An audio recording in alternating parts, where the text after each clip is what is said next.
Ang kamatayan ng mga panganay na lalaki sa Ehipto. 11 kabanata.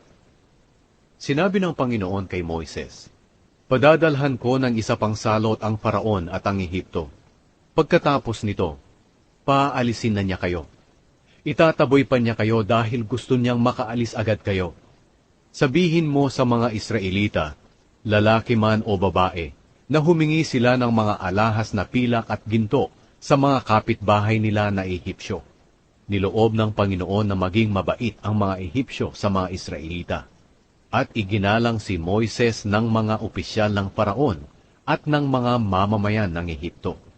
Kaya sinabi ni Moises sa Faraon, "Ito ang sinasabi ng Panginoon, dadaan ako sa Ehipto mga bandang hating gabi, at mamamatay ang lahat ng panganay na lalaki sa Ehipto, mula sa panganay ng Faraon, napapalit sa kanyang trono, hanggang sa panganay ng pinakamababang aliping babae. Mamamatay din ang lahat ng panganay ng mga hayop. Maririnig ang matinding iyakan sa buong Ehipto na hindi pa nangyayari kailanman, at hindi na mangyayari pang muli. Pero magiging tahimik ang mga Israelita. Kahit tahol ng asoy, walang maririnig.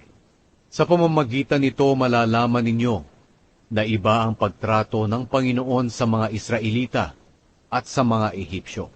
Lahat ng iyong mga opisyal ay lalapit sa akin na nakayuko at magsasabi, 'Umalis ka na at isama mo ang mga mamamayang sumusunod sa iyo.' Pagkatapos nito, aalis na ako." At umalis si Moises sa harapan ng galit na Faraon. Sinabi noon ng Panginoon kay Moises, "Hindi maniniwala ang Faraon sa iyo, para marami pang himala ang magawa ko sa Ehipto." Ginawa nila Moises at Aaron ang mga himalang ito sa harap ng Faraon. Pero pinatigas ng Panginoon ang puso ng Faraon, at hindi pinayagan ng Faraon na umalis ang mga Israelita sa kanyang bansa.